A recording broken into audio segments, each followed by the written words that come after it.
en collaboration avec la Fondation Équipe Québec. Voici un rendez-vous à ne pas manquer pour juillet. Votre rendez-vous du samedi soir sur radioinfocité.com.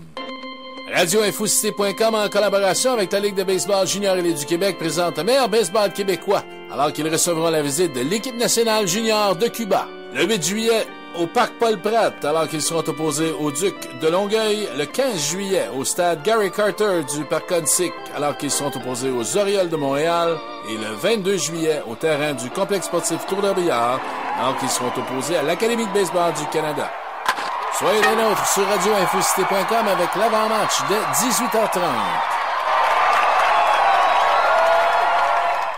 Bonjour, ici Véronique Labbé. Je vous invite à écouter mon émission En route vers l'Ouest sur Radio Infocité. Tous les samedis 21h et les dimanches 14h30, c'est un rendez-vous. Route vers l'Ouest sur les chemins du Québec, au centre de la musique country. Soyez à l'écoute sur radioinfocité.com. Sur radioinfocité.com, c'est le moment du journal du soir.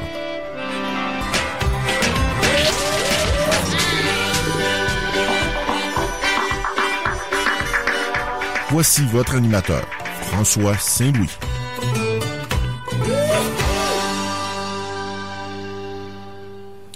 Eh bien, bonsoir, mesdames et messieurs. Bienvenue à une autre édition du Journal du Soir en ce 28 juin 2017. Eh bien, tout d'abord, j'aimerais remercier l'équipe de Point de Bascule avec son, disons, le chef de l'émission, Richard Lehir, ses chroniqueurs aussi. C'est même pas ses chroniqueurs, c'est ses confrères. Et, donc, Alexandre Cormier-Denis, Jean-Claude Pomerleau, Philippe Plamondon et aussi Cynthia Trempe. Donc, merci à toute l'équipe d'avoir de nous avoir offert cette belle saison. Et j'ai hâte dès l'automne de réentendre ici sur radioinfocité.com. Il y en a qui aiment ça, il y en a qui aiment pas ça, mais ça, on s'assume. On n'est pas tous d'accord ici sur radioinfocité.com. Vous ne pouvez pas être tous d'accord avec l'équipe de Point de Bascule, mais on pense que la liberté d'expression ici, elle est respectée et je suis très heureux d'avoir dans l'équipe de radioinfocité.com l'équipe de Vigile. Et puis, donc, Richard Lehir en tête. Encore une fois, merci les gars pour toute cette belle saison et merci aussi particulièrement à Cynthia. Et puis, on va les réentendre. Puis probablement que il va y avoir des reprises durant l'été, les mercredis. Je vais jaser de ça avec Jean-Marc en fin de semaine et on va voir. Peut-être qu'il va y avoir d'autres collaborations aussi. Peut-être une émission nouvelle ou quoi que ce soit, estivale. Bon, on va regarder ça de plus près dans les prochains jours. Ce soir, nous avons Max Bradette. Je ne sais pas si Max est déjà avec nous. Salut Max. Salut François. Ça va bien? Oui, très bien, toi? Oh, oui, ça va bien. Toujours heureux de t'entendre, mon cher Max. On a encore notre tour de son, François, là, comme d'habitude. Bon. Essayer de baisser ton son ou le mien, mais en principe, j'ai réussi à régler ça dans les 10-15 prochaines secondes. Donc, ce soir, mon cher Max, à quoi doit-on s'attendre de ta part? Je suis obligé de te faire une parenthèse. C'est un vrai Québécois, t'apprends pas. À toutes les semaines, je te parle du retour du son. Si ça va prendre 14 secondes, t'es un vrai Québécois, puis je t'aide, François, tu t'apprends pas. Je suis pas bon. Je suis pas bon là-dedans, Max. Je suis pas bon. Qu'est-ce que tu veux que je te dise? Max, j'apprends pas. Non, mais je vais te dire pourquoi. Parce que j'ai dit à Jean-Marc, puis ça, c'est le problème de bien du monde avec les ordinateurs et tout ça. C'est comme on a une peur de tout casser ou de tout mélanger, de peser sur des mauvais boutons. Après ça, il n'y a plus rien qui fonctionne. Bon, le son, tu vas me dire, c'est pas compliqué. Ben, c'est le son, là. Mais d'autres pitons, j'ai comme une peur de l'ordinateur. Tu comprends? Ça va faire 10 ans que tu ne le sauras pas plus. Chale-moi pas, là. Tourne pas le fer dans la plaie. Tourne pas le fer dans la plaie. Bon, revenons aux choses sérieuses. Max, dans l'actualité, tu observes quoi? Puis en tout cas, ce qui a retenu le plus ton attention de ce temps-ci? Quand on fait le retour de la semaine dernière, c'était la fameuse Saint-Jean-Baptiste, la fameuse fête, soi-disant fête des Québécois. Écoute, je trouve que c'est maintenant rendu une parodie. C'est une farce monumentale. On fête quoi au juste? On fête notre assimilation, on fête notre disparition. Où est la fierté d'être Québécois? Je te pose la question, je pose la question aux gens. Quelle est la fierté d'être Québécois? Encore une fois, tu tournes le fer dans la plaie.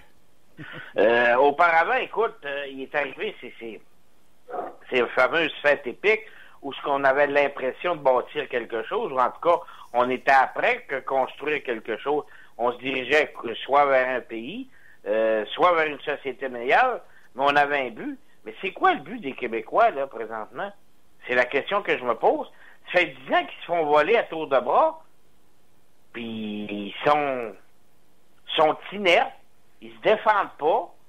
Même, il y a des gens qui flattent le bourreau. Moi, le syndrome de la femme battue, là, j'en ai plein mon casse, là. Puis les Québécois, c'est exactement là qu'ils sont rendus. Tu regardes, là, on va annoncer un surplus de près de 4 milliards de dollars. Imagine-toi avec l'argent, tu sais, quand je disais des gens, là, puis t'entends les chroniqueurs à la radio, puis t'entends la fameuse propagande, on n'a pas d'argent, il faut serrer la ceinture, puis là, ils nous arrivent avec la dette, puis c'est ci, puis c'est ça. Là, tu vois, 4 milliards de dollars, ça, c'est à part l'argent qu'on se fait voler encore à tous les jours, là. Tu regardes les constructions, là, on a annoncé encore en tambour et trompette un autre immense chantier sur le tunnel Louis-Hippolyte Lafontaine. Qu'est-ce que je t'ai dit quand ça allait être le temps des élections, ça allait s'en venir, que là, les libéraux allaient distribuer les pizzas, là, parce que là, il faut qu'ils payent les pizzas, là, les compagnies, là, les contracteurs, puis les firmes de génie conseil, puis les avocats, puis tout ce que tu voudras, là. Ce système nauséabond, là, faut qu'il se prépare pour la prochaine élection, là. Puis on prend pas de chance. Ce que j'admire, par contre, dans le gouvernement qu'on a là, puis dans la mafia libérale, c'est qu'ils prennent aucune chance. Même s'ils sont à peu près assurés de gagner, ils vont prendre exactement les moyens, ils continuent leur stratégie, c'est une stratégie qui leur rapporte, et puis tu peux être sûr d'une chose, qu'au moment où on se parle, c'est quand tu vois il y a moins de membres dans le Parti libéral, puis c'est ici, puis c'est ça. Maudit foutais, ils n'ont pas besoin d'un membre. C'est avec de l'argent que tu gagnes des élections maintenant. Puis eux, ils sont bourrés d'argent.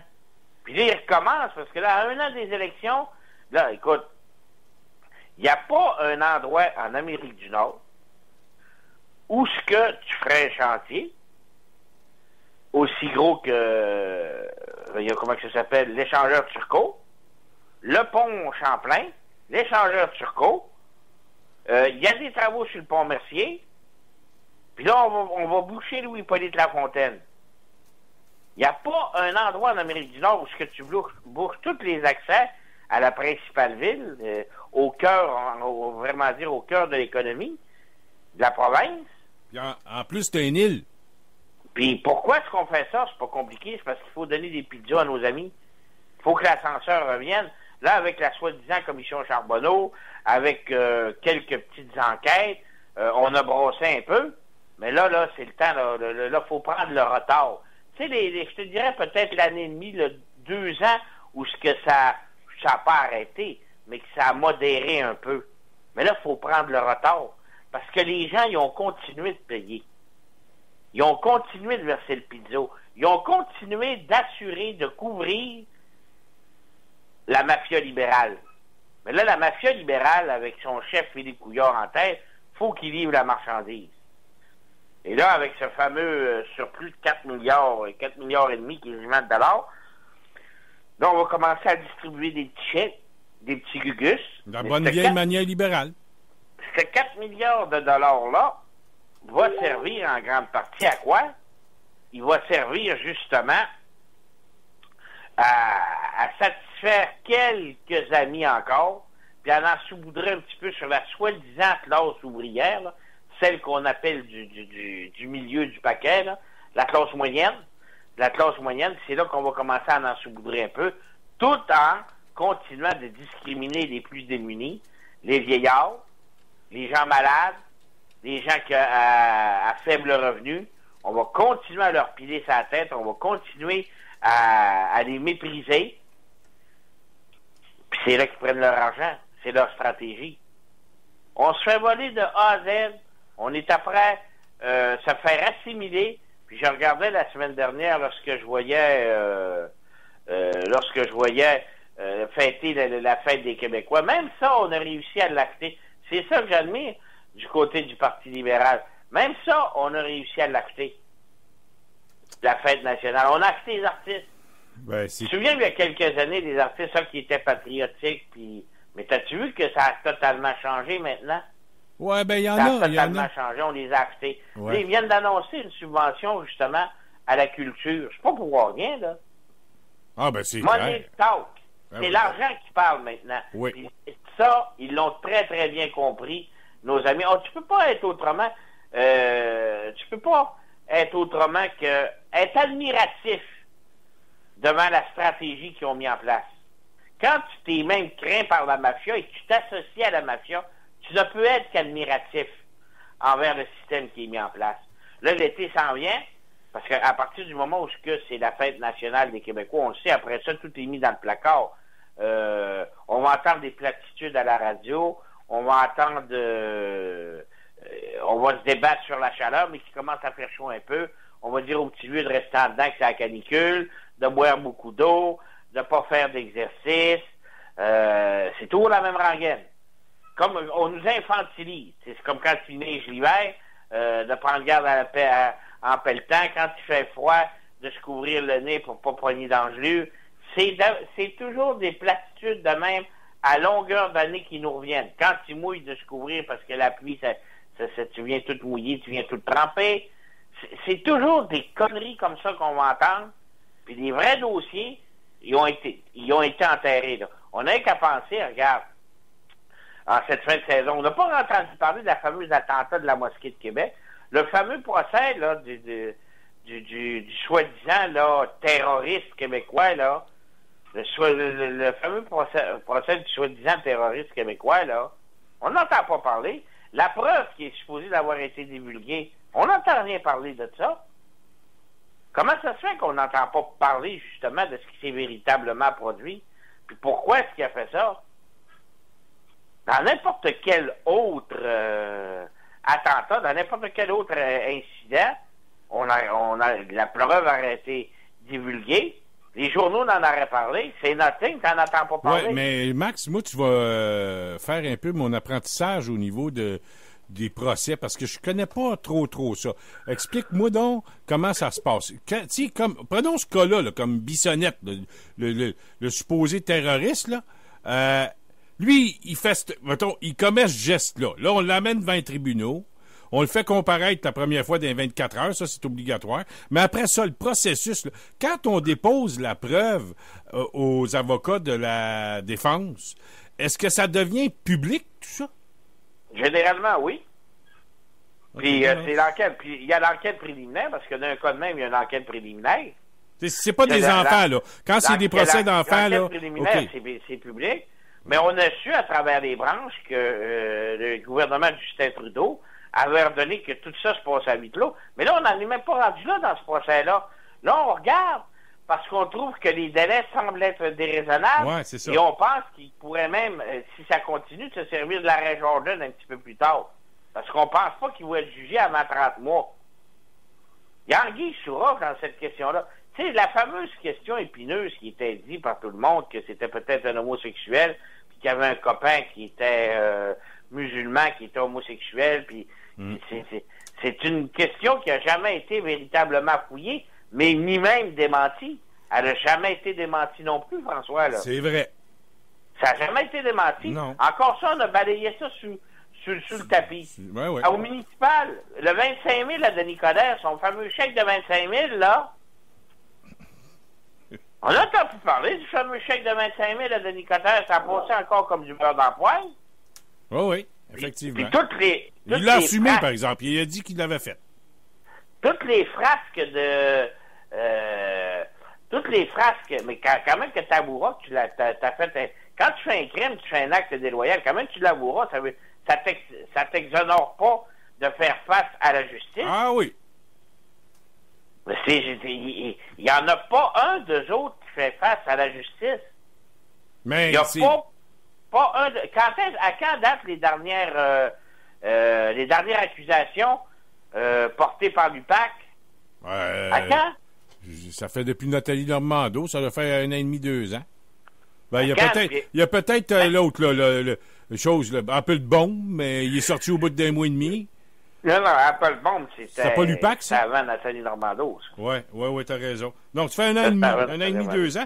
Et puis, il continue à travailler, là. Ça, c'est à part du bureau d'enquête indépendant. Ça, c'est à part du bureau sur les enquêtes indépendantes, que je pense que j'ai vu 67 causes, 70 causes, puis aucune a été retenue sur 70 causes, dont à peu près 13 harcèlements sexuels sur des policiers. Aucune n'a été retenue. D'un autre côté, tu regardes au ministère de la Santé, le grand Gaëtan Barrette, là, le grand spécimen Gaëtan Barrette, il y a on nous apprenait, il y a des gens qui ont su par le mal qu'il y avait des médicaments qui étaient couverts auparavant, qui vont être couverts rien que pendant une certaine période de temps, la balance de temps. On commence, là, à privatiser la santé par en arrière.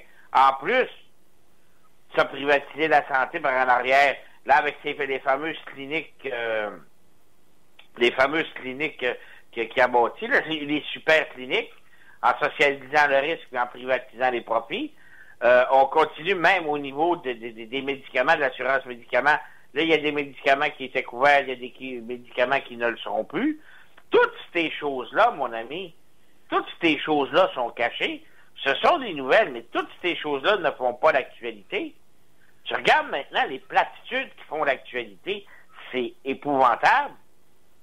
Il n'y a plus d'opposition non plus. Puis je te dirais qu'il n'y a plus d'opposition au niveau des médias également. Même si, malgré qu'on nous dira qu'il s'appuie. Maintenant, on s'en prend au messager. Tu remarqueras que c'est maintenant rendu une guerre entre, soi-disant, la presse et puis Québécois. Et là, tu regardes Québécois, le gouvernement accuse le messager. Ils sortent un scandale, des choses qui sont vraies. C'est quand tout ce qu'ils ont sorti sur Philippe Couillard, c'est des choses qui sont vraies. Ah oui. Mais c'est pas ça. Jean-Marc Fournier. Le messager. Jean-Marc Fournier. On s'allie, on accuse le messager, mais il reste quand même que tu accuseras le messager lorsque le message est vrai. C'est pas une information erronée. Il y a un crime de commis, Une relève que le crime. Puis, qui plus est, tu regarderas ce qu'on se prépare à faire. Je sais pas si ça a passé inaperçu pour plusieurs personnes. Là, tu as la presse qui est en difficulté. Il y a bien des médias, dont la presse qui est en difficulté, n'a plus d'édition papier et n'en aura plus là à partir en mois de janvier. Le samedi, il n'y en aura plus du tout. Il n'y aura plus rien. Sauf que là, on a demandé, vu avec maintenant qu'il y a beaucoup de gens qui s'occupent des médias alternatifs, qui se renseignent dans les médias alternatifs, qui écoutent des radios alternatives, des télévisions alternatives. Là, les grands médias, les soi-disant grands médias, ont demandé au gouvernement une aide financière de 380 millions. Comment vous trouvez ça, là? Là, il faudrait subventionner. En plus de ça, on rajoute l'insulte à l'injure, parce que là, on veut subventionner, autrement dit, la propagande fédéraliste, parce que c'est rien que ça qu'ils font, là, Radio-Canada, la presse. Là, on veut aller chercher 380 millions, vu la baisse de revenus puis la baisse d'achalandage au niveau des médias écrits, autant les revues que les journaux. C'est ce qu'on s'apprête à passer, de donner une subvention de 380 millions à des entreprises de presse privées. Ça, c'est tout ça, là, c'est un petit cadeau que les démarrants veulent avoir pour continuer à faire de la propagande contre le peuple québécois. Ni plus ni moins, parce que c'est ça qu'ils font. Pour distribuer également souvent un message qui est erroné. Pour garder à leur emploi des Patrick Lagacé de ce monde, des Maréchal, des André Pratt, OK, là, tu vas me dire qu'ils ont pris et il y en a quelques-uns qui ont pris leur retraite, mais qui ont fait une job pendant nombre d'années. Pensez-y, là, ils veulent avoir une subvention de 380 millions de la part des paliers de gouvernement. On va subventionner les démarrants pour qu'ils nous empoisonnent l'esprit, pour qu'ils nous enfument l'esprit. C'est un non-sens, là. C'est un non-sens. Non, c'est clair. Puis quand on voit ça, puis on regarde le traitement des nouvelles que les différents médias font, on dirait que ça devient quasiment des complices. Ça devient des complices du système. Non, mais ça peut pas faire autrement. Quand tu parles d'un système, on aurait fait pareil. Tout passe par des agences de publicité. Puis c'est ce que c'est la leçon numéro 1 que nous autres, les Québécois, tu sais, les bonasses, je te dirais qu'on n'a pas vu ça venir parce que souvent, pour X, Y raison, mais eux, ils l'ont compris, la force des agences de commandite. Écoute, les agences de commandite, c'est ce qui ont fait perdre le référendum, qui ont acté le référendum en 95. Fait qu'à partir du moment, là, écoute, tu avais une solution gagnante, tu étais gagné, et que tu as réussi à faire virer ça, en dedans, je te dirais, en dedans de 96 heures, ils ont réussi à faire virer le vent de bord. En dedans de 96 heures, avec XY stratégie, mais c'est pas compliqué. Ils ont vu vraiment le pouvoir des agences de commandite. Et c'est là où ce que la stratégie, que tout part. Tout part des agences de commandite et du message qui doit être véhiculé dans les médias. Et un commentaire d'Yvon Gay qui vient de te dire, qui t'a répliqué, mon cher Max. Voyons donc, Max Bradette, c'est de l'argent qui leur revient. C'est naturel pour eux autres. Ah non, ça c'est de l'ironie que notre ami fait. Oui, c'est évident. Mais acceptez que c'est ironique, mais ça veut tout dire, parce que c'est comme si ça leur est dû. Là, pour en revenir à ce que je te disais, quand tu regardes les fameuses agences de commandite, écoute, le pouvoir que ces gens-là ont, c'est pas les animateurs de radio, c'est pas les journalistes qui ont le pouvoir. C'est le bonhomme qui distribue le pizza. Imagine-toi le pouvoir que tu donnes quand tu as une agence de commandite, que le gouvernement dit place-moi pour... pas rien que le gouvernement, même des entreprises soi-disant privées, mais qui font affaire avec le gouvernement, qui reçoivent des fois des subventions gouvernementales. Fait que le message est le même. Quand ça vient le temps de dire à telle agence, place, je sais pas moi, place 3 millions de publicités. Fait que le pouvoir que tu donnes là, en plaçant cet argent-là un petit peu là, partout, en plaçant ça un petit peu partout, c'est un pouvoir énorme. Fait qu'il y en a plus de soi-disant troisième pouvoir. Il y en a plus de ça, là. Puis c'est encore plus vrai dans les médias parlés. Ça, c'est avec notre argent, ça. C'est exactement tout. Il n'y a pas une scène qui sort des poches.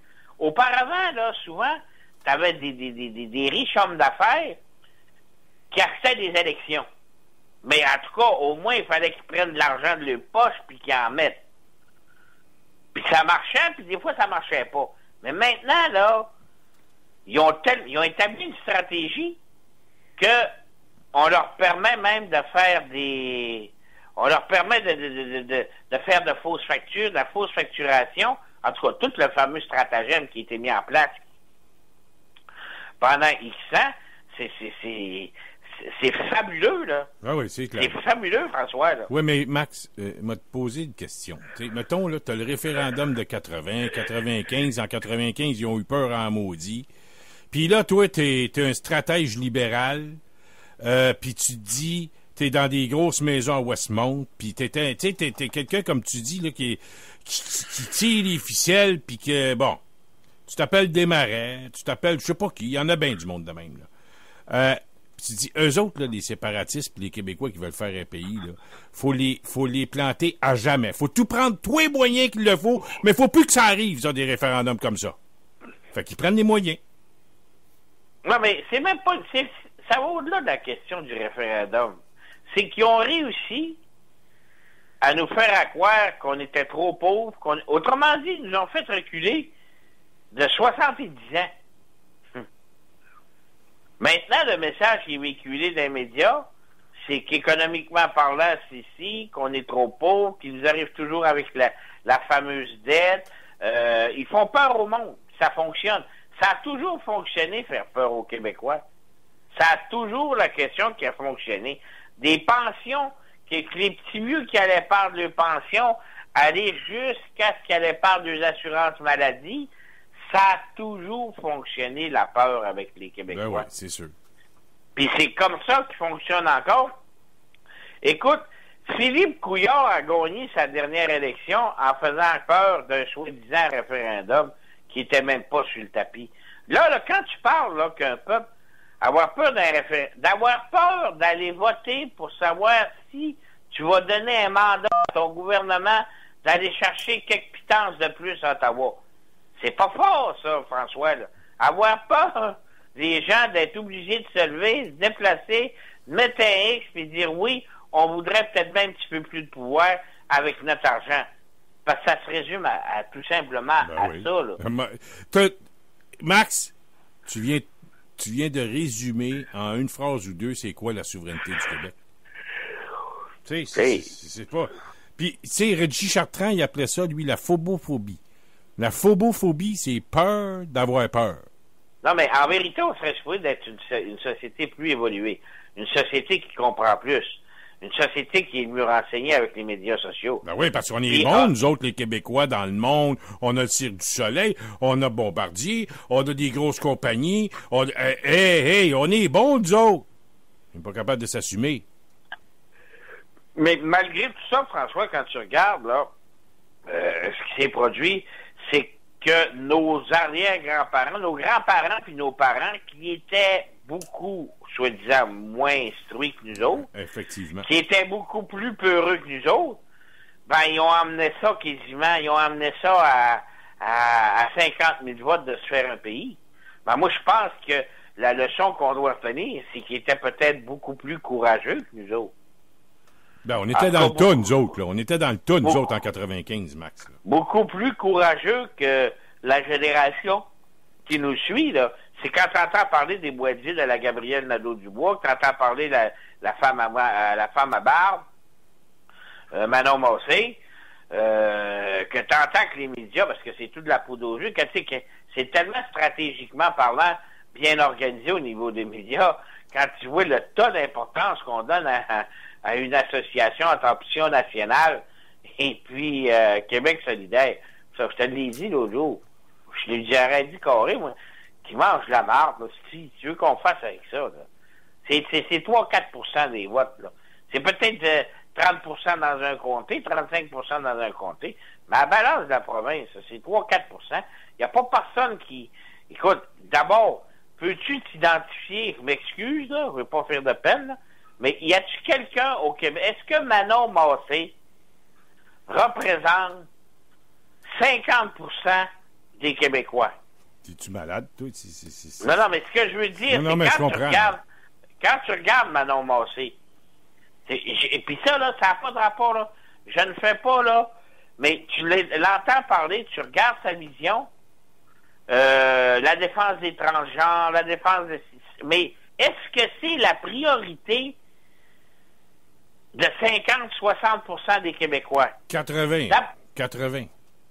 Hein? 90% des Québécois. C'est pas priorité. C'est sacrement de ça, là. Hey, hier, je l'ai écouté, elle faisait une petite vidéo, là. Bonne fin de Ramadan, mes Québécoises et Québécois, musulmans et musulmanes. Ben ouais, mais qu'est-ce que tu veux? Ça implique combien de pourcentage de monde? Mais ils ont pris du temps, puis des énergies pour faire ce clip-là. Puis Option nationale, Max, là, c'est dans tous les journaux. Ils ont ils ont 30 votes par compter. Oui, mais François, c'est pas dénudé de sens. Ça, là, c'est pas dénudé de sens. C'est que quand tu fais ça, que tu prends ce temps-là, tu ne parles pas d'autre chose. Tu parles pas de problèmes importants. Tu parles pas des 750 lits qui vont être fermés dans les hôpitaux. On rappelle, après prendre les 3/4 des budgets pour payer des médecins. Mais tu sais, tu parles avec des gens aussi. Puis il y en a beaucoup, là, tu fais pas du cristal avec des fonds de bouteilles de bière. Il y en a beaucoup que c'est des têtes vides. C'est creux, là. Si tu cognes sur le coco, là, ça va sonner creux, là. Et ça marche pas dans la boîte à poudre. D'abord, du monde qui disant que tu te fais voler, puis tu regardes les sondages à 51-52%, non, ça marche pas, là. C'est encore 51-52 sièges les libéraux prendraient. Puis ça, c'est un sondage qui est organisé par eux autres également, là. C'est eux autres qui payent pour ces choses-là. Fait, écoute, quand tu sais pertinemment que s'ils mettent 51-52 libéraux, c'est parce qu'ils sont assurés d'une majorité. Et tant c'est clair, aussi longtemps qu'on n'aura pas personne qui va s'assumer, qu'on n'aura pas un parti, puis écoute, pense pas, toi, que le message là, qui sont après véhiculés, tu sais, c'est toutes des pertes de temps avec l'extrême droite. Là, ils sont rendus qu'ils se font des peurs avec l'extrême droite. Ça me fait penser à Duplessis quand il parlait des communistes. Tu sais, comment est-ce qu'on dit à Duplessis? Lui, il parlait des communistes. Là, eux autres, ils nous parlent de l'extrême droite. Là. C'est l'extrême droite. De toute manière, quand tu regardes, puis un mouvement qui fait numéro 1 pour eux autres, c'est la meute. Parce que la meute, là, écoute, il y a beaucoup de gens qui sont attachés à la meute. Il y a beaucoup de gens qui en font partie, puis ils y croient. Mais écoute, je m'excuse, là, mais quand j'ai vu arriver à la TV les gens qui représentaient la meute, là, ça me fait penser à une gang d'hillbillies. Tu dis qu'on ne juge pas un crapaud à le voir sauter, là. Mais en plus, ils sont pas capables de s'assumer. La première chose, quand les médias ont décidé de les mettre sur la défensive, ils ont réussi à les mettre sur la défensive. Alors, ils sont dépêchés de dire, là, comme des gros chats, mais dégriffés. Ils ont dégriffé, ça n'a pas été long. Quand ils ont traité de racistes, d'extrémistes, de quasiment de nazisme, alors ils les ont dégriffés. Il n'y a pas personne, c'est bien beau avoir un mouvement de main, mais assume-toi. Puis les gens, parce que j'ai parlé, je parle souvent, il y a des gens qui me font des commentaires. Écoute, moi, demain matin, je veux une société laïque au Québec. Une société laïque, ça veut dire, c'est pas compliqué, tu ne donnes plus une sacrée scène à aucune religion. Il n'y a plus d'OSBL pour les religions, il n'y a plus rien de ça. OK, tu veux avoir une église, tu veux te bâtir une mosquée, tu veux te bâtir un Taj Mahal dans le milieu de la ville, c'est correct. Mais tu vas être taxé comme un édifice dans le milieu de la ville, puis tu vas payer. Tu vas voir que ça va tomber, ça va tomber de haut. Bon. Puis c'est la même chose. Tu vas dans les écoles, tu vas dans les... Puis la certification halal, puis la certification cachère, ça n'existerait plus. Les rabbins, puis les mémanes, puis les compliqués qui s'en vont, puis qu'il faut qu'ils bénissent les poulets, puis les carcasses de bœuf, tout ce que tu voudras, ça crisserait tout ça dehors des abattoirs, moi. C'est ça, une société laïque. Le temps que tu parles de cachère puis halal, Max, là, question à te poser, qui moi, je pense que je connais un petit peu la réponse, mais toi, là, t'es dans le monde des animaux, hein? On peut dire que t'es dans le monde des chevaux, ça, on connaît ça, mais t'as longtemps été dans le monde des animaux, puis tu connais ça. Tuer un animal de même, un bœuf ou un cochon, là, l'animal, il doit souffrir. Viens qu'on vienne pas me dire le contraire. Ben, de toute manière, n'importe qui se fait égorger, il souffre, voyons. Non, c'est quoi cette idée-là? Non, mais c'est juste... Mais où la protection des animaux là-dedans? Mais quand t'es rendu que tu fais croire au monde, parce que c'est le message qui est véhiculé, qui souffre moins. Mais c'est comme je t'ai dit, mais là que je te parlais de société, là. Oui, t'as raison. Je te parlais de société, là. Ouais. Là, tu t'assumes. Ça, c'est pas... ce que je te dis là, ce n'est pas des propos d'être raciste. Les écoles passerelles, puis les écoles coraniques, puis les écoles, il y en aurait plus. Ce serait une école publique québécoise. Ce qu'on a actuellement, mais c'est pas ça qu'on a. Point à la ligne. Il n'y en aurait pas. Ce serait une école publique québécoise. N'en déplaise aux anglophones également, qui ont leur commission scolaire, n'en déplaise à tout ce monde-là. Il n'y aurait plus de religion dans les écoles. Il n'y en aurait plus dans la sphère publique. Il n'y en aurait plus dans ma société. Que tu aies des croyances, que tu y crois chez vous, c'est parfait. Mais que tu regardes n'importe quelle religion en tant que telle, une qui fait croire que quand tu vas crever, il y a 72 vierges qui t'attendent au ciel, un autre qui nous faisait croire que c'est l'opération du Saint-Esprit, que Marie s'est jamais fait engrosser, autrement dit, que Pépère a jamais mis son joint dans ma main, puis que ça a donné Jésus. Écoute, pense-y 2 minutes, là, puis croire à ces balivernes-là, là, faut que tu aies l'esprit faible. Mais ça fait... mais j'en veux pas aux gens. Ça fait des siècles que ça fonctionne. Des millénaires. C'est des millénaires que ça fonctionne. C'est un petit peu pareil. Je vais vous raconter l'histoire. Sais-tu pourquoi est-ce que les Arabes ne mangent pas de porc? La même chose du côté des Juifs. C'est parce que tu sais que Mohamed, qui est prophète, c'est un berger. OK? C'est comme Mohamed, c'était un berger, il vendait des brebis, il vendait des moutons. Est arrivé un jour un bonhomme avec des cochons. Puis il vendait ses cochons moins cher que les moutons.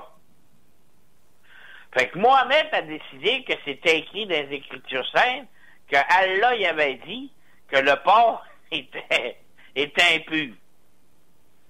C'est comme ça, mon ami, que ça s'est transmis, que les gens nous disent qu'ils ne peuvent pas manger de cochon parce que le porc est impur. Tu vois que c'était déjà, dans la façon de faire pour tuer la compétition, c'était vraiment... C'est pour ça qu'on retrouve le Parti libéral. C'est vraiment les assises du Parti libéral, tu comprends? Mais en vérité, c'était une histoire comme ça. Puis ça fait du sens. Donne-moi une autre explication. Ben, moi, j'ai toujours pensé que c'était à cause que le cochon, il y avait eu une maladie à l'époque, puis c'était une épidémie de maladie, puis ils ont décidé de bannir ça. Non, ça n'a aucun sens ce que tu dis là. Ah oui, ça a du sens. Oui, ça a du sens. Non, ça n'a aucun sens. Ça n'a aucun sens, parce qu'il y en a eu. À ce moment-là, tu ne mangerais plus de mouton. C'est de là que part la maladie de la vache folle. Ça a commencé avec la tremblote du mouton. Oui, mais là, il y a pas de il y avait des médicaments. Dans ce temps-là, il n'avait pas de médicaments. Moi, je te dis, Max, qu'est-ce que c'est comment c'est perçu dans le monde? Je t'explique exactement. J'ai posé la question à plein de monde, Max. Comment ça se fait? Mais la raison pourquoi? Ben, j'ai posé la question à des prêtres, à du monde comme ça. Pourquoi est-ce qu'ils mangent pas de mouton, de cochon? Ils savent pas. C'est ça qu'ils m'ont répondu, ce que je viens de dire. C'est une raison économique pure et simple. Parce que Mahomet, il voulait faire de l'argent, puis il en perdait. Le monde aimait mieux manger du cochon, c'était moins cher, puis c'était meilleur que le mouton. Puis, toi, t'en es un, François, c'est-tu meilleur du cochon ou du mouton? Moi, j'aime mieux le cochon. Bon, ben, puis pose la question à 100 personnes, puis il y en a 90 qui vont dire que le cochon est meilleur. Le cochon, c'est une des meilleures viandes, à mon avis. Là. C'est à mon goût, à moi, c'est une des meilleures qu'il n'y a pas sur la planète. Mahomet, comme tu veux l'appeler, il s'est aperçu de ça, lui, là, que son commerce allait tomber, là. Ouais.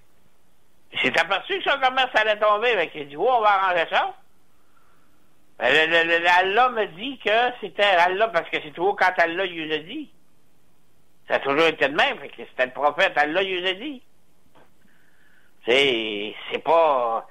C'est aussi stupide que ça, puis on a des débats, puis on gaspille des sommes énormes. Puis là, on est d'une société 2017 qui se dirait évoluer, mais assume-toi. Toutes les soi-disant groupes, tu regardes, là, toutes les soi-disant groupes, les gens qui montent aux barricades, parce que c'est quelque chose, quand tu regardes la meute, ils ont réussi à rassembler, 50, 60, 70 000 personnes. Puis quand tu regardes ça, mon ami, qui vont en avant, ils sont pas capables de s'assumer. Si tu n'es pas capable de t'assumer, vas-y pas. Moi, j'ai bien des défauts, mais je parle à la radio, que ce soit chez vous, que ce soit à CKJ, à tous les jours. Quand je dis quelque chose, je suis capable de m'assumer. Quand je prétends quelque chose, généralement, j'ai des preuves à l'appui. D'ailleurs, notre émission qu'on a faite sur les courses de chevaux, j'en ai entendu parler. Parce que quand j'ai déclaré que il y avait 2 500 000 dollars qui étaient soutirés aux hommes à chevaux en trop, qui étaient détournés envers les détenteurs de salons de Paris, j'en ai entendu parler des détenteurs de salons de Paris qui m'ont dit que c'était de les faussetés. J'ai dit, c'est des faussetés, démentissez-moi. Là, ils m'ont arrivé avec des soi-disant chiffres, mais finalement, ils disaient que c'est... Mais finalement, il s'est entendu qu'il y avait au moins 1 million. Il y a 1 million qui reçoivent de trop, qui devraient aller aux macro. Fait qu'à partir du moment où ce que t'avoues à moitié ta faute, il y a de grosses chances que la faute soit irréelle.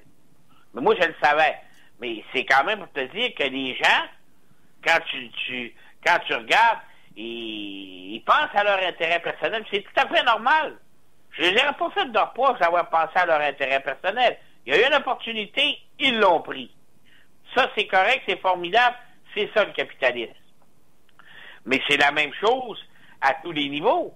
Si tu me parles de la religion, c'est l'explication qui a le plus de sens, François. C'est une explication monétaire. Point final. Il y a toujours une question monétaire. C'est pour ça que quand je les vois s'astiner pour des niaiseries, assumez-vous, c'est ce que j'aurais pensé, c'est ce que j'aurais aimé que le Parti québécois ou un autre parti, que le Parti québécois fasse. C'est ce que je pensais un petit peu dans ses premiers discours que Jean-François Lisée était pour faire, mais là, Jean-François Lisée, il est après s'enliser. Ça sera plus Jean-François Lisée, ça va être Jean-François enlisé si ça continue. Il est après mener le Parti québécois peut-être à l'une de ses pires défaites qu'il aura jamais connues, là.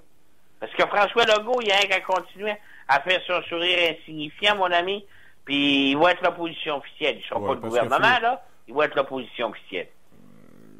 Oui, il y a des bonnes chances parce que parce que c'est une tendance, hein, en politique, une tendance. À moins qu'Alizé arrive avec un lapin dans son chapeau, là. Mais je peux te dire une chose, les sondages, là, tu vas me dire, ça veut dire ce que ça veut dire sur la photo du jour. Mais il y a une tendance qui est là, puis je sais pas si elle est là. Non, mais un lapin dans ton chapeau, là, tu regardes. Donald Trump, il a pris le pouvoir. Mais pendant tout le temps qu'il a fait sa campagne, pendant 2, 3, 4 ans, il a toujours martelé le même clou. Il a toujours martelé le même message. C'est, autrement dit, tu vis avec ton épée, puis tu péris avec ton épée. Tu choisis avec l'arme avec laquelle que tu vas te battre, que tu vas aller dans ta élection. Tu parles à ta base, puis c'est ça qui peut t'amener au pouvoir, premièrement. Parce que la première chose, puis surtout, c'était pas une question de dire eux, ils veulent faire l'indépendance au premier mandat. Ils ont retourné ça au calendrier grec. Sauf que si ça aurait assumé, il aurait assumé le fait nationaliste, parce qu'on sait pertinemment que le parti, le politicien qui va réussir à assumer le fait français, mais le fait nationaliste, qui va faire rayonner le respect, parce que notre problème, nous autres, c'est que tout le monde nous a pilé sur le dos. On ne s'est jamais fait respecter, puis on continue à se faire piler sur le dos. Puis le pire, c'est qu'on se fait piler sur le dos des fois par de nos propres pères. C'est de nos propres, des gens de notre culture, de notre origine, puis je te dirais de notre ressemblance qui nous pilent sur le dos. C'est ça notre problème. Puis quand je te parlais au début de l'émission de la fête nationale, les gens disaient, fêtez quoi? Je les entendais, vive notre Québec, il est beau, il est ici, il est multiculturel, puis... Mais ils vivent dans le passé. Le 24 juin, on fait jouer quelques tunes du passé. On nous rappelle des souvenirs. Mais le Québec de demain, j'aimerais que quelqu'un me donne une image. Comment est-ce qu'on extrapole? Comment est-ce qu'on voit le Québec de demain? Écoute, quand tu étais dans les années 60, tu pouvais un petit peu décrire quel allait être le Québec des années 80. Parce qu'il y avait des chantiers, il y avait ici, c'était en effervescence. Tu pouvais définir qu'est-ce qu'allait être le Québec des années 80, culturellement, socialement, économiquement parlant. Tu étais tout capable à peu près de définir qu'est-ce qu'allait être l'avenir dans 20 ans. Es-tu capable de le faire présentement? Ça fait 10 ans qu'on se fait faire des menaces, qu'on nous parle de la mondialisation, qu'on nous parle que le problème, c'est nous autres. Que quand ça fait pas, c'est qu'on veut trop s'emplier sur nous autres, puis quand on s'ouvre trop, on est trop ouvert sur nous autres. Non, ça marche pas. Il n'y a pas personne. On est d'une société qui est totalement mêlée, une société qui n'a pas de gouvernail. Puis ce qui est dangereux, c'est qu'elle ne sait pas où ce qu'elle s'en va. À partir du moment là où ce qu'on a laissé jouer les banquiers au casino avec l'argent des travailleurs, qui est arrivé les subprimes, qui est arrivé cette fameuse crise économique-là, à laquelle la gagne à Jean Charest, parce que de lui-même, un autre scandale, il aurait mérité d'aller en prison, lui puis Henri-Paul Rousseau, savait pertinemment, lorsqu'ils ont changé le mandat de la Caisse de dépôt et placement du Québec pour le mettre à risque, C'était pourquoi? C'était pour sauver justement des amis. Comme on a racheté des actions, la Caisse de dépôt a racheté privément des blocs d'actions des démarrais dans Total qui avaient des sables bitumineux de l'Alberta quand le prix du pétrole a tombé. C'est des transactions qui ont été cachées. Ils sont chanceux. Les Québécois puis leur bas de laine, il y a beaucoup d'argent dans ça. Mais on se sert de l'argent des pauvres travailleurs pour financer les démarrais de ce monde. C'est pas rien que les démarrais. Là, on finance la politique libérale pour ne pas avoir de compte à rendre. Parce que là, avec les scandales qui se sont produits au niveau des infrastructures, au niveau des chaînes d'ingénierie, en tout cas, etc., des compagnies de construction, on a décidé, par l'entremise, par la banque, par la Caisse de dépôt et placement, de faire investir dans soi-disant l'économie québécoise, quand on sait pertinemment que le transport en commun pour une ville comme Montréal, ce n'est pas rentable. Parce que Montréal est une ville, puis les banlieues également, qui est bâtie en largeur, qui n'est pas bâtie en hauteur. C'est une ville comme Montréal à laquelle, si on parle de l'île en tant que telle, il y a à peu près 1,5 million de population sur l'île de Montréal. À peu près. Mettons 2 millions de population. Une ville comme Chicago a 8 millions de population, parce que c'est bâti en hauteur. Fait que sur 8 millions de population, là, tu peux avoir un système de train efficace, un système de transport en commun efficace qui va être rentable. Mais Montréal, son système de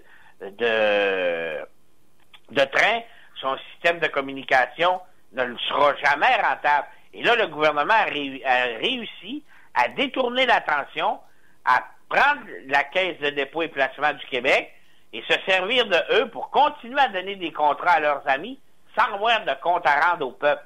C'est simplement ça qui était fait, là. Faut pas que les gens rêvent en couleur. On a encore détourné un pan de notre patrimoine québécois qui était bâti de peine et de misère pour s'en servir pour les amis. Comme on a fait avec Hydro-Québec lorsqu'on a donné des mini-centrales, qu'on a donné ça à des amis au privé, c'est encore la même chose. On a détourné le bien du Québec à l'avantage de quelques individus. Ça, c'est le travail qui a été fait. C'est ça, globalement, le travail qui a été fait dans les 10-12 dernières années. C'est ça qui est malheureux. Ce travail de destruction-là, que demain matin, quelqu'un prend le pouvoir, puis avant qu'il réussisse à changer les choses, ça va quasiment prendre 2 mandats. Il y a tellement de vermine, de vers, de petits vers gris à travers le système que tu ne seras pas capable de t'en débarrasser immédiatement. Tu n'as pas d'insecticides assez forts pour les vider dans les coins. Ils sont partout dans les sociétés d'État, dans les sociétés parapubliques. Écoute, on les a nommés pendant toute l'année, la société de logement, là, tous les immeubles qui appartiennent, qui ont été détournés, encore là, qu'on a vendu à rabais à des amis du système. C'est encore du patrimoine québécois qu'on a cédé, qu'on a rétrocédé à des gens à des prix de faveur, des fois à 2 fois moins que le prix que ça vaut. C'est qu'on a complètement décapité le travail qui avait été dur à monter, parce que je te rappelle que de l'aide, là, on n'a à peu près jamais eu, là. Les sociétés qui se sont greffées à nous autres, là, ont toujours craché sur... Puis c'est ce qui me choque, puis qu'il n'y a personne qui est capable de l'assimiler, qu'il n'y a personne qui est capable de dire. Les Anglais nous ont jamais aidés, ont toujours été contre nous autres. On leur a donné leurs propres hôpitaux, leurs propres universités, leurs propres écoles, leurs propres écoles de confession religieuse également. On leur a tout donné. Puis quand ça arrivait le temps, c'en est un autre crise de gang qui nous a traités de racistes, puis de ci, puis de ça. On n'a pas de cœur. On n'a pas de cœur. C'est ça qui me fait lever le cœur, justement. Là, il est arrivé les Italiens. Les Italiens, bon, ils sont intégrés, ils ont travaillé. Mais encore là, ils ont fait leur propre communauté. Ils se sont fait un ghetto à eux autres aussi. Puis, une chose que j'ai remarqué, puis toutes les autres nationalités qui viennent, puis y compris là, les derniers immigrants, que ce soit les Grecs. Les Grecs, c'était la même affaire. Ils se sont venus ici. Qu'est-ce qu'ils ont fait? Les 3/4, ils ont des restaurants, payent pas de taxes, changent ça de nom, ils volent le gouvernement. Ils nous volent, nous autres, puis on s'est laissé voler. N'en déplaise aux gens, c'est une stricte vérité, François. C'est la pure vérité. C'est pas la majorité, parce qu'il y a bien des restaurants grecs que je connais, ils ont le même nom depuis 35 ans. Bon, c'est la stricte vérité. Non, mais en tout cas, il faut se dire une chose, quand ils viennent ici, ils se tiennent entre eux autres, puis ils s'encouragent, puis si nous autres, on faisait ça, par contre, ben là, c'est une bande de racistes. Achetons québécois, créons des emplois, achetons québécois. Ça, c'est raciste, ça, mon Max, là, ça n'a pas de bon sens. Non, mais c'est ça, c'est justement ça, François. On dit que dépenser 20$ par semaine de produits québécois, ça créerait 100 000 jobs. Oui, mais François, ça, je sais tout ça, là. Mais ce que je veux dire, c'est que quand tu regardes ces sociétés qui se sont soi-disant greffées à nous autres, quand il arrive une fête nationale, puis on est tous Québécois, je m'excuse, ils ne sont pas Québécois. Parce que, oui, la journée qu'ils seront, la journée, justement, comme tu dis, qui emboîteront le pas avec nous autres, ils le seront. Mais c'est pas ça qu'ils veulent. Ils ont leur ghetto à l'intérieur de notre province. Puis il n'y a pas personne qui le dit ouvertement, mais c'est la vérité. Puis là, malheureusement, on est une société vieillissante, une société qui, je te dirais, qui est quasiment arrivée à l'automne de sa vie. Puis on n'a pas d'autres, il n'y a pas d'autres enfants, il n'y a pas, tu sais. La réalité est là, c'est que la société québécoise, les Québécois de souche, on est rendu à l'automne de notre vie. Ils disent, quoi, c'est en quelle année qu'il va y avoir plus de personnes de 60 ans, 5 ans et plus que de naissance, tu comprends? Je ne sais pas quelle année, mais... ça s'en vient, je pense que c'est dans 3 ou 4 ans, là, mais ça s'en vient. Fait que quand tu regardes ça, on est appelé à disparaître. On est appelé à disparaître. Puis en se battant pas, on va disparaître encore plus vite. C'était bien drôle quand on nous parle de Lowell aux États-Unis, là, à laquelle c'était une ville qui était quasiment francophone. C'est que les fameux, quand tu regardes les petits centres du pouvoir, là, ouais. Toutes les manufactures, les Québécois qui sont allés travailler dans les manufactures, il y avait même leur propre télévision française, leur radio française. Ils étaient implantés dans la société. Ils ont été assimilés, ils ont disparu. Mais le constat que je fais, c'est ce qui est après arrivé ici au Québec. Puis, on va disparaître que, je te dirais que les régions qui sont abandonnées en grande partie à eux-mêmes, les régions, ça va être du folklore. On va aller visiter le folklore québécois. Les immigrants vont aller visiter ce qui était le Québec. Ça va être bien beau de voir Bobonne avec sa habillé comme dans les années 1800 qui fait du pain. On va être rendu folklorique.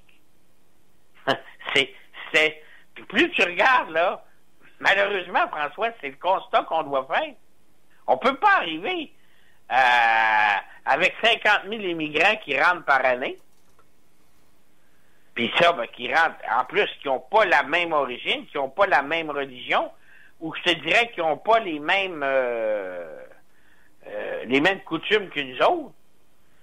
Ce qui a permis, tu sais, d'un sens aux Italiens puis à quelques communautés de pouvoir vivre en harmonie puis en soi-disant de paix avec nous autres, c'est qu'il y avait les mêmes ascendances religieuses. Oui, c'est ça. Ça leur a permis de nous tolérer. Parce qu'eux, ils nous tolèrent. Nous autres, on les accepte. Eux, ils nous tolèrent. Puis, c'est pas une question de racisme. C'est une question c'est un constat que tu fais. C'est des fois dans la vie, il faut que tu fasses des constats. Eux, ils nous tolèrent. Fait que là, présentement, le décroissement de la population fait que dans quelques années, c'est eux qui vont prendre le pouvoir, ce qui est tout à fait normal, ils vont avoir le nom. Puis tu vas voir que là, moi, je vivrai peut-être pas ça, j'espère ne pas avoir à le vivre. Mais tu vas voir que là, ça va être plus que de l'assimilation, ça va être de l'extermination. Ben, ça va être en tout cas, le déclin de la population au Québec, au niveau de la population des gens qui parlent français, ça a baissé depuis ça a toujours baissé. On peut pas dire que ça a augmenté, là. Il y a eu une augmentation dans le temps des baby boomers, là, mais ça fait longtemps de ça. On parle de ça il y a 40-50 ans. Mais à part ça, depuis ce temps-là, je peux te dire que on n'est pas le peuple le plus producteur au monde au niveau des enfants. Ça, c'est un problème occidental aussi, là, Max, il faut le dire. Mais le problème qu'il y a, c'est que nous, en Occident, mais plus précisément nous autres, on est une petite bine dans une mer de 400 millions d'Anglais. Non, mais en plus, ça, c'est une chose. C'est que la fatalité, ça vient toujours qu'à te rejoindre. Sauf que présentement, tu n'as plus de barrière pour protéger cette enclave-là, cette enclave francophone en Amérique. Tu n'as plus de barrière pour la protéger. Et puis, comme, tu sais, arrêtez, là, ils nous aiment pas. On n'est pas aimés. On est les nègres blancs d'Amérique et ça n'a pas changé. On a réussi à gagner le respect pendant quelques années en se battant fort et puis en se battant à tous les niveaux. De la nationalisation de l'électricité, où il n'y a pas une sacrée banque anglaise de Toronto qui voulait passer une scène, il a fallu s'en aller aux États pour aller emprunter de l'argent, pour finalement que les financiers canadiens s'aperçoivent, aller jusqu'à se battre pour avoir des ingénieurs pour bâtir des barrages. C'est ça a toujours été une bataille pour faire reconnaître. Écoute, on disait même que, c'est de valeur, je réussis pas à retrouver le fameux documentaire que je te parlais, qu'on avait le cerveau plus petit et qu'on était inférieur. Va dire ça d'un autre race qui est ici, là. Puis, mon ami, écoute, t'as qu'à regarder le docteur Mayou, ce qu'il est allé dire sur les Noirs, puis ils en ont fait un procès, il s'en est jamais sorti. Mais nous autres, là, les Anglais s'étaient permis de dire qu'on était un petit peu comme les Noirs, on avait travaillé fort, qu'on avait des bras, qu'un Québécois s'était fait pour travailler, mais c'était pas fait pour travailler du cerveau, qu'il n'y avait pas le cerveau assez fort. On a toléré ça. On a parti de là. Puis là, de voir des gens qui sont dans les radios, je pense, un exemple comme les radios de Québec, qui nous crachent dans le visage, je suis plus capable, François, de voir des gens qui défendent une organisation, un exemple comme le Canadien de Montréal, qui ne repêche pas un francophone, je suis plus capable. De voir des gens comme Gilles Courteau qui exigent que dans la Ligue junior majeure du Québec, ça parle anglais dans les vestiaires pour les préparer pour la Ligue nationale parce que ça parle en anglais dans la Ligue nationale. Est-ce qu'on exige la même chose des Russes quand on va les chercher? Je pense pas. 3 joueurs québécois qui ont été repêchés par le Club de hockey canadien en 30 ans, c'est le premier choix de repêchage. 3. Mais ce que je veux dire, c'est on n'a pas besoin des autres pour s'assimiler. On a des nôtres qui nous assimilent, nous autres mêmes. Là, Max, là, t'as raison, mais tu sais, ça, c'est typique des bons Québécois colonisés, ça, Courteau. Là. Non! C'est drôle, quand on a eu des gens qui étaient au pouvoir, qui étaient fiers, quand tu as eu René Lévesque qui était fier, oui. À la rigueur, Robert Bourassa qui défendait un petit peu le fait français, puis qui était un petit peu fier de l'être aussi. Ouais, mais quand tu as eu des gens qui étaient fiers d'être Québécois, le peuple s'est relevé, le peuple s'est senti fier d'être aussi. Là. Pourquoi que quand tu arrivais, là, les grands discours que tu as eus dans les soi-disant Saint-Jean, à laquelle qu'on parlait effectivement de ça, mais tu regardes maintenant, si on ne va pas licher le derrière des immigrants quand on fait une fête, c'est un déshonneur. Je m'excuse, mais je t'emmène chez nous, je t'accueille, Calice. Je trouve qu'elle en fait pas mal. J'ai pas triché le trou de cul en plus de ça. Non, mais il y a un moment donné, là, arrêtez, Chris. Non, mais c'est dit crûment, mais c'est quand même ça pareil, le Max. C'est pas dit crûment, mais ça avait un peu, quand même, un peu. Je te le dis comme ça, comme moi je le pense. Toi, tu le dis comme tu le penses. Mais mais t'as tout à fait raison. Écoute, je pense qu'on en fait pas pire. On n'est pas pire. On a notre moyenne, là. Tu sais, moi, j'ai toujours pour mon dire, Max, il y a beaucoup d'immigrants qui sont venus au Québec puis qui ont accédé à des postes de haut niveau, tellement que le ministre des Finances, c'est un Portugais. Trouve-moi le nombre de Québécois qui ont accédé à des postes de ministre dans d'autres pays, toi. Tu viens de dire que ça a pris combien d'années avant qu'on ait un ministre des Finances francophone au Québec? Oui. Je pense que c'est Jacques Parizeau qui était le premier.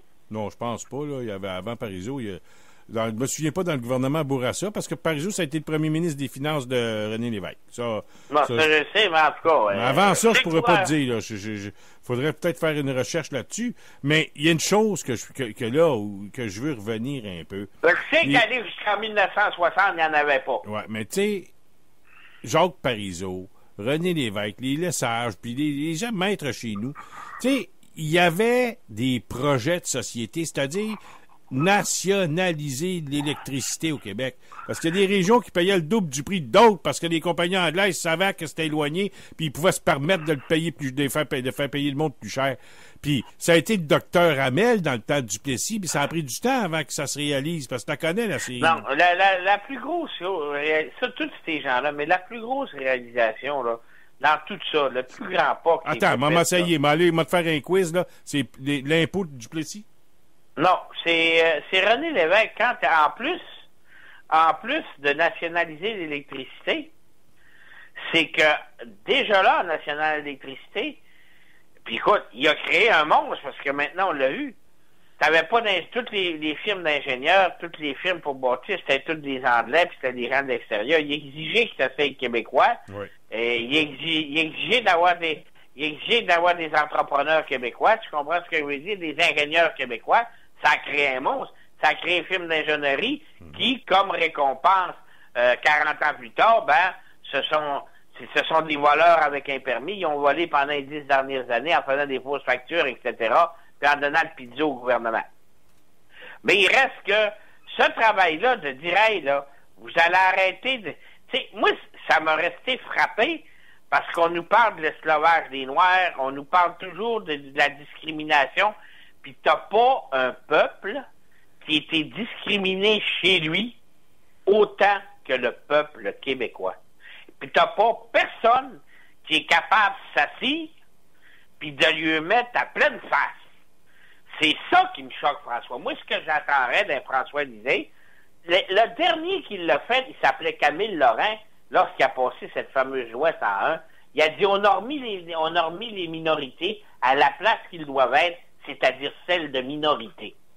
Dis des paroles de même aujourd'hui, ils vont te crucifier sur la place publique, c'est pas l'arcan puis sa gang vont te mettre une broche dans le derrière, ils vont te faire cuire sur le barbecue, puis la presse, eux autres, c'est pas compliqué, ils vont rachever de faire ton éloge funèbre.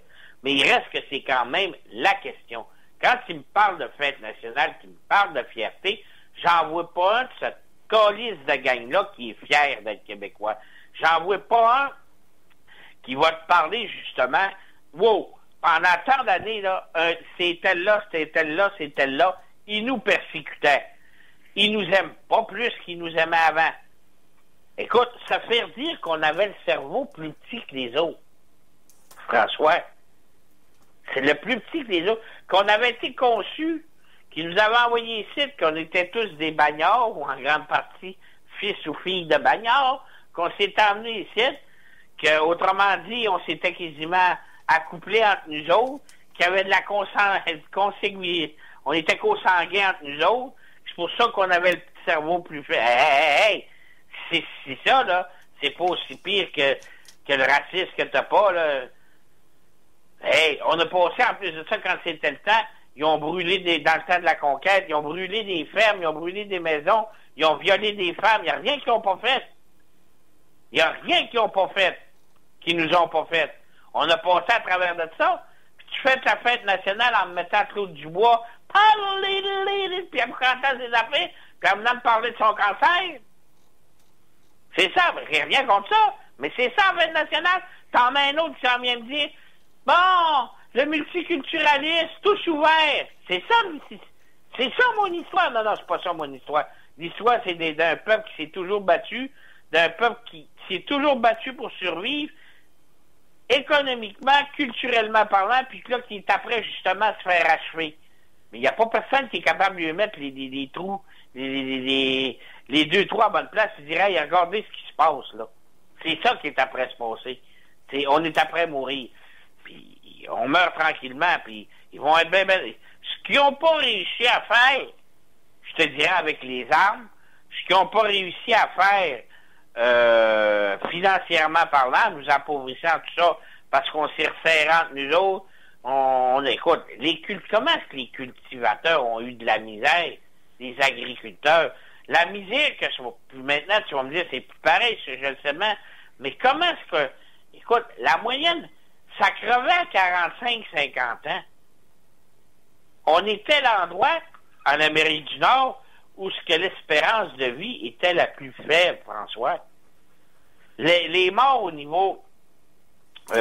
la mortalité élevée au niveau infantile était la plus forte également.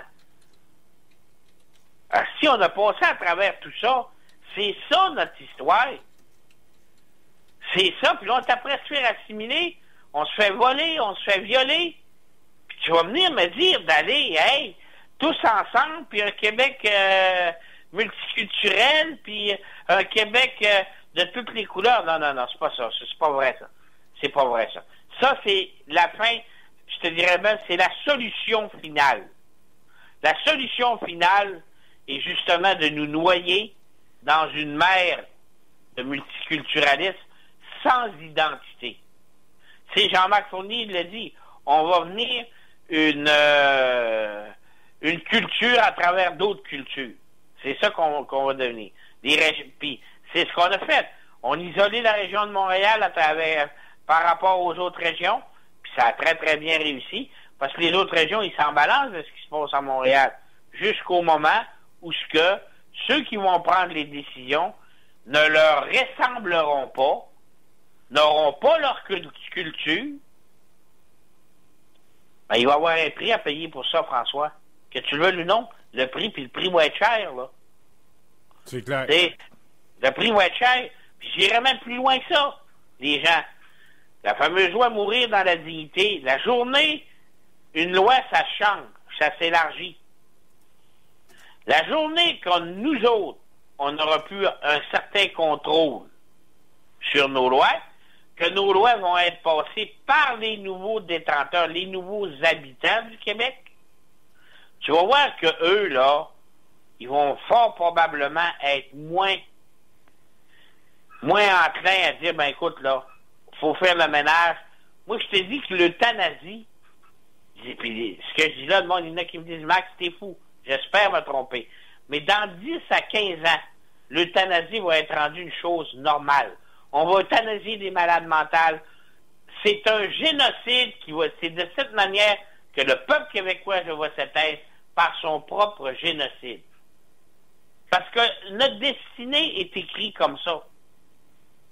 Quand tu nous compares, on nous appelait les nègres blancs d'Amérique, quand tu en fais une récapitulation à tête froide de ce que je t'ai dit, c'est malheureusement des vérités. Fallait se battre pour ci, fallait se battre pour ça. Quelqu'un allait emprunter. C'était toujours plus dur pour un Québécois d'aller emprunter pour s'acheter une maison, pour s'acheter X, s'acheter Z. Pourtant, il y avait beau être honnête, bien... C'était toujours plus dur. Hey, on était persécutés dans notre propre demeure. Puis là, on pense, avec ce qui arrive, on avait réussi à pogner un équilibre, à venir peut-être un petit peu en haut, mais là, le déclin est commencé, puis avec ce gouvernement-là, puis le peuple, en certaine façon, le manque de fierté, je ne dirais pas le manque de fierté, comme l'insouciance. La bonté de ce peuple-là va le faire périr. Le peuple québécois n'est pas capable de se soulever. C'est ça qui est malheureux. Ouais, il n'est pas capable de se soulever. Tu sais, quand tu parles de mortalité infantile, là, quand je t'écoutais parler, puis j'ai été voir la statistique de 1900, Max. Pas...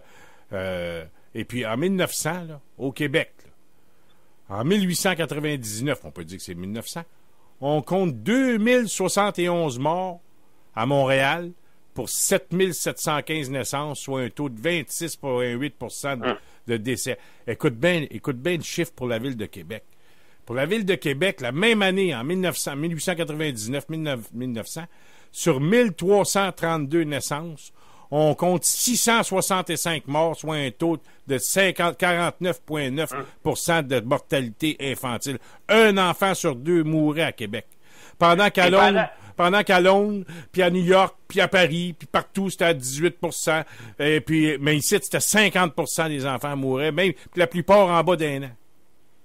Non, mais tu sais, techniquement, c'est parce que, on n'était pas. Deuxièmement, on n'avait pas les moyens de se faire soigner. Exact. Je pense que même une des grosses maladies enfantines, c'était la diphtérie, qui appelle la diphtérie, c'est parce que le lait n'était pas pasteurisé, là, tu comprends, là? La contamination par le lait.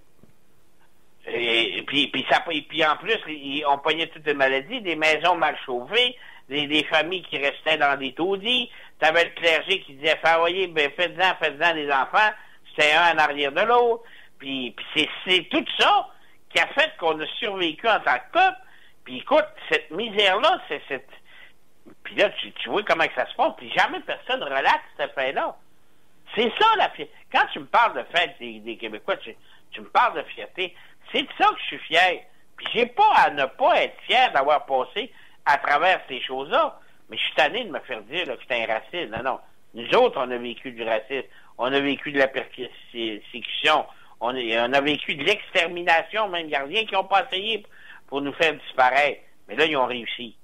Depuis 1995, depuis le déclin de la société québécoise, là, ils ont réussi. Ils ont réussi à tous les niveaux. Puis, malheureusement, on a des alliés. Dans notre camp, il y a des nôtres qui sont leurs alliés puis qui font la triste besogne. C'est un bonhomme comme Philippe Couillard qui cautionne ces choses-là. C'est un triste cire. C'est un triste individu. Des gars comme Jean-Marc Fournier, ça me lève le cœur. Ça me lève le cœur. C'est des tristes individus. Tout ça, mais quel héritage que ces gens-là vont laisser? L'histoire va leur donner le rôle d'avoir fait partie, justement. Moi, je te dirais que l'histoire va leur donner le rôle un peu comme lorsque tu regardes maintenant, après la Deuxième Guerre, la Première Guerre, la Deuxième Guerre mondiale, le rôle de certaines personnes ont joué dans l'Holocauste.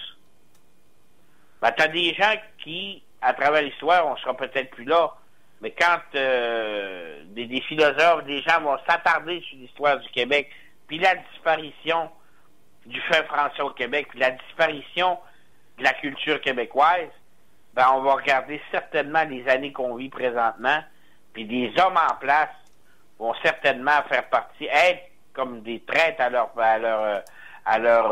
peuple, traîtres à leur nation. C'est c'est certainement l'étiquette qu'on va leur mettre sur le dos. Puis c'est la seule qui le mérite, là. C'est totalement la seule qui le mérite, là. Puis quand on regarde le taux quand on regarde le taux de productivité, ben je peux te dire une chose, on est des gens, on est dans le passé, Max, tu le sais, ton père, ta mère, nos grands-parents, ça a été des bûcheux. Ça a été des gens qui ont travaillé toute leur vie parce qu'ils n'étaient pas riches puis ils avaient besoin de travailler comme des damnés pour faire vivre leur famille. Et puis aujourd'hui, on regarde tout ce qu'ils ont bâti là, pour qu'on nous rende une vie un peu meilleure. Puis on est en train de laisser ça aller comme ça. Puis on dirait, c'est plate, j'aime pas ça le dire. J'aime pas ça te l'entendre dire, Max. Mais il reste une chose, c'est qu'on a comme perdu le sens du combat. Non, mais c'est plus grave que ça. On est en période de comment je te dirais, pas d'assimilation, parce que on est vieillissant, on crève. Je te dirais une extermination tranquille. On s'extermine nous autres mêmes. Puis les gens vont dire que c'est peut-être pas le bon terme, exterminer. Oui. Parce qu'exterminer, ça veut pas nécessairement dire que quelqu'un prend un fusil puis tire. Tu comprends ce que je veux dire? Tu peux prendre des politiques qui vont faire qu'à la longue, tu vas te rayer de la carte, tu vas t'exterminer. C'est une extermination lente. Tu vas être disparu. Tu vas disparaître. Ben, c'est exactement ça qu'on a fait avec l'immigration, la tendance également, la façon de penser. On va disparaître tranquillement, puis moi, je prétends que dans 20 ans, là, ça va être frappant, là. Comment, il n'en restera plus. Il n'y en aura plus. Il n'y en aura plus parce que, t'emmènes les immigrants ici, les trois quarts ne veulent pas apprendre le français en plus. On les oblige pas à l'apprendre, ils veulent pas l'apprendre. Puis, ce n'est qu'une question de temps pour que ces nouveaux arrivants-là, qui vont être en nombre, vont nous surpasser, ben, ces gens-là vont prendre le pouvoir et vont voter leur propre loi, leur propre règlement, et vont totalement changer la société québécoise.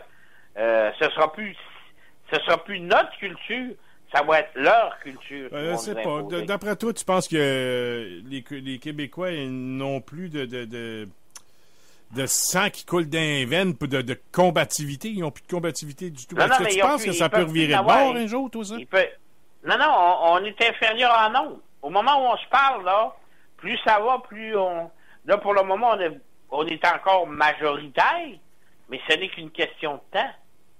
Tu sais, les gens viennent ici, ils ont au moins... Ils doivent avoir une moyenne d'âge entre 25 et 35 ans. À peu près. D'autres, tu regardes notre moyenne d'âge, on doit être entre 40 et 70 ans. Tu comprends ce que je veux dire? Fait qu'automatiquement, là, tu n'auras plus d'enfants, toi, là, François, là. Non, mais... fait que... Non, mais d'un exemple, eux autres, ils ont tous des grosses familles. Je regardais, moi. J'ai des gens ici, bon, c'est des Turcs qui sont bien gentils, puis... Mais je regarde, ils travaillent tous à la même place. Bon, le gars, il a 38 ans, il a 16 enfants. L'autre vient l'autre jour avec sa famille, il a 42 ans, il a 6 enfants. Fait que, tôt ou tard, on va être surpassant, non? Puis là, je regardais, il était après manger. Ils parlaient pas français, ils parlaient leur langue. Ils sont fiers, eux, de garder leur culture. Ils parlaient pas l'anglais, là. Non. Ils parlaient le turc, ils moi, parlaient leur langue. dans la famille à ma femme, ça parle en italien. C'est ça. Ben, eux, ils gardent leur langue, puis nous autres, quand on défend la nôtre, alors, remarque que eux sont fiers, ils disent qu'on fait bien de défendre notre langue, les gens avec qui je te parle, là. Ils disent qu'on fait bien, puis qu'ils nous admirent parce qu'on veut défendre notre langue. Mais ils t'admirent pas grand-chose. On va dire une affaire, ça défend plus bien le français à Montréal, là. Écoute, quand je veux défendre ma langue à Montréal, là, parfois je me sens comme un extraterrestre. Mais tu sais, c'est quand même malheureux. Puis tu regardes un autre facteur, là, qui tient un petit peu là, tout ce monde-là ensemble, qui tient ce qui reste de Québécois ensemble, qu'on l'aime ou qu'on l'aime pas, c'est... Puis là, c'est rendu souvent stupide. Ce qui est malheureux, c'est que la TV est rendue une TV enfantine, puis une TV stupide à TVA. Mais Québécois, en tant que tel, avec c'est lui qui garde un petit peu tout le fait français un petit peu regroupé. La télévision, les journaux, c'est un petit peu... je te dirais que c'est peut-être un des... Puis écoute, c'est terrible de dire ça, mais c'est un des derniers remparts, OK? C'est un des derniers remparts qui fait qu'on est soudés ensemble. Tu comprends, là? Qu'on peut encore voir des brides de ce qui se passe ensemble. Puis c'est pas pour rien que l'ennemi à battre, c'est Québécois. Pas parce que Pierre-Carl Pelado est super intelligent. Il nous a montré qu'il était en masse. Il y avait quelques trous dans le cerveau aussi, là. Mais l'Empire qui était bâti par son père en premier, puis là, ben lui, avec TVA, puis c'est le seul, à vraiment dire, c'est le seul endroit où la culture francophone a encore sa place. Parce que même à Radio-Canada, là, c'est le multiculturalisme mur. Mais globalement parlant, c'est bourré de défauts. Puis plus ça va, plus cette TV-là est médiocre. Tu sais, regardant encore la poule au jeu d'or, t'as-tu plus quétaine que ben oui, mais Max, lui, il va donner ce que le monde veut. Non, mais c'est ça que je t'ai dit, t'as rien compris, là. Je t'ai dit qu'il nous dépeignait une image de ce qu'on est véritablement, là. Ben oui, c'est vrai. Mais c'est pas drôle, là, quand tu regardes l'image qu'il dépeint, là. Ben non, c'est pas drôle. Je le sais que c'est pas drôle. Combien de monde écoute les Feux de l'amour à 4 heures? Combien de monde... écoute, Max, moi, là, je peux te dire une chose, là. Les Feux de l'amour puis les Simpsons à 4 heures, là, ça marche au coton. Au lieu d'écouter une nouvelle. C'est pas dur.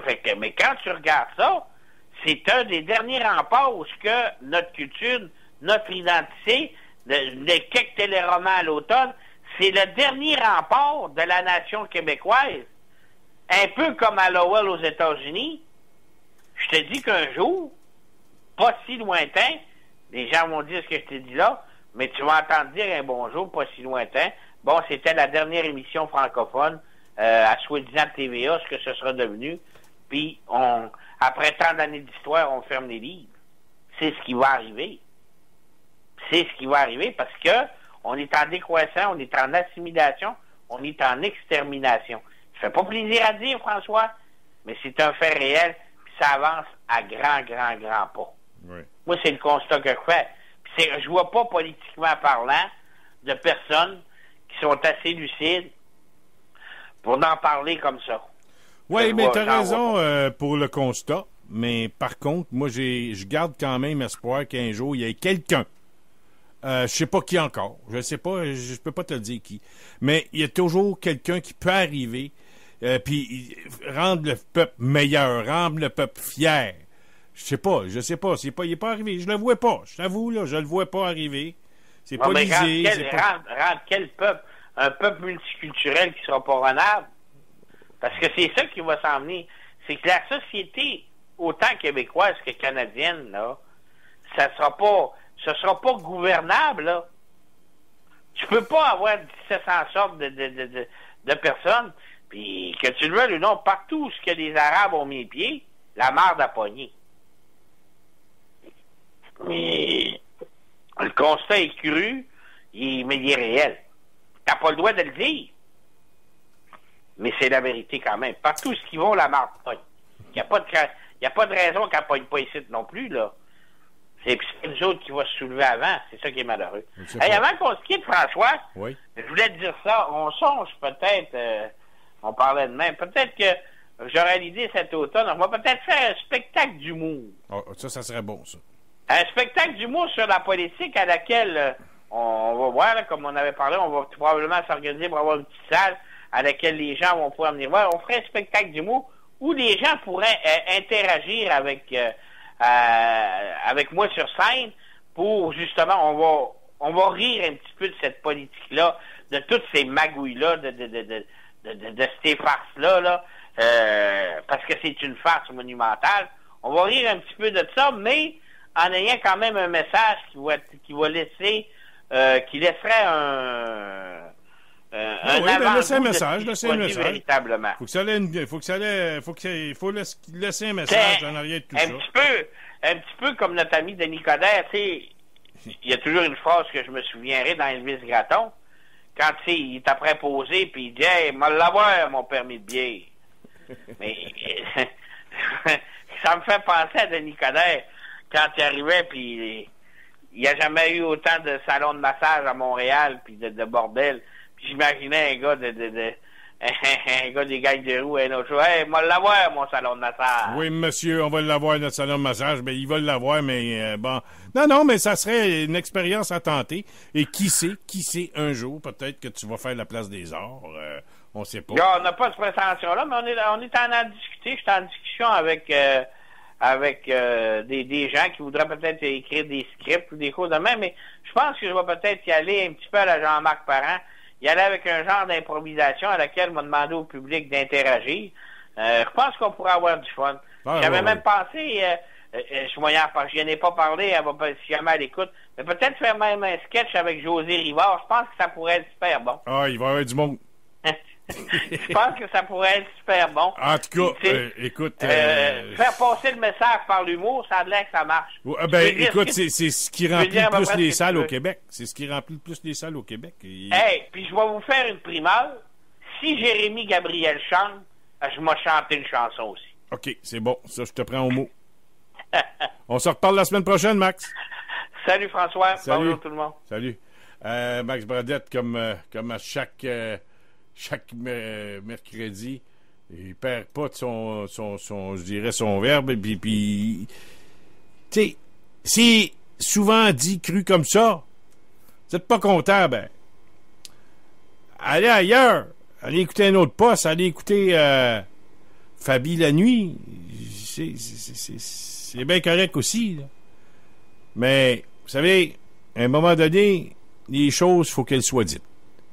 Et puis, si on peut pas les dire, il y a quand même une liberté d'expression qui existe encore au Québec.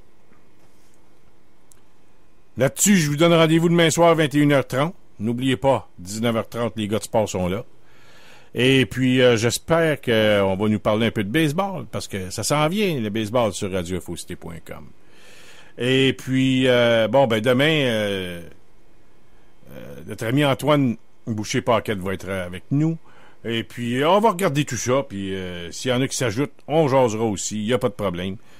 On vous remercie d'avoir été là ce soir. Merci à Max Bradette d'avoir été pendant toute l'heure et demie avec moi. Et puis, je pense qu'on a essayé. Max a essayé de vous shaker ça un peu, là. Vous brasser la cage. Ça prend ça de temps en temps. Vous allez me dire, ouais, c'est pessimiste. Oui, ça l'est.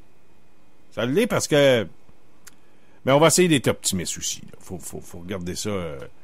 Mais quand on regarde l'allure des choses comme elles vont, tout ça, c'est difficile. Mais c'est pour ça que j'ai dit à la fin, je garde espoir, parce qu'il peut toujours avoir quelqu'un qui apparaît dans le décor, là, puis qui va brasser la cage des Québécois. Merci d'avoir été des nôtres. On se donne rendez-vous demain soir, 19h30 pour les gars de sport. Radio Info Sport et 21h, je suis avec le journal du soir. On s'en va de même, tranquillement, pas vite. Salut tout le monde. C'était le journal du soir sur radioinfocité.com avec François Saint-Louis.